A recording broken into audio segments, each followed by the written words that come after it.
I'm Dr. Maharsh Patel, one of the hand and upper extremity specialists here at OrthoGeorgia, and today I would like to talk to you about tendon and nerve injuries involving the hand.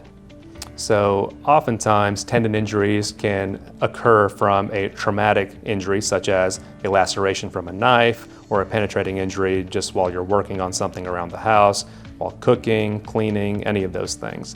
Other times they can be closed injuries, which means you don't necessarily have any type of wound on the hand, but you may have thought you jammed your finger, or may have shut your finger or hand in a door.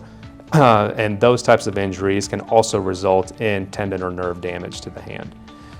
One of the things that we always like to tell people is that if we can treat your injuries without surgery, which sometimes is possible, especially in a closed injury situation, then we will do our best to do that. Surgery is typically used as a last resort. However, there are times where surgery is the only option, including any type of lacerations that may involve nerve injuries resulting in numbness of the hand or fingers. Also, tendon lacerations or injuries that allow you to not being able to bend the fingers down like you normally would. Sometimes the finger that's injured stays up. Those are called flexor tendon injuries. Other injuries on the backside of the hand are called extensor tendon injuries that allow you to straighten the fingers. And some people that have injuries on the tendon to that side are not allowed to do that. And most of the time, if you require surgery, surgery can be done as an outpatient here at our ambulatory surgical center. It can be done under straight local anesthesia, which means you are awake and we numb the finger and the hand and you're able to not feel anything and still be awake for the procedure, or it can be done under general anesthesia with a regional block.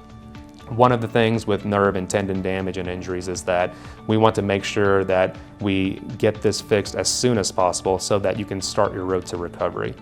Typically, after tendon or nerve injuries, we get you into our certified hand therapy program here at OrthoGeorgia about 3 to 5 days afterwards to allow you to start moving the digits so that you do not get significant scar tissue and stiffness happening within the joints of the fingers.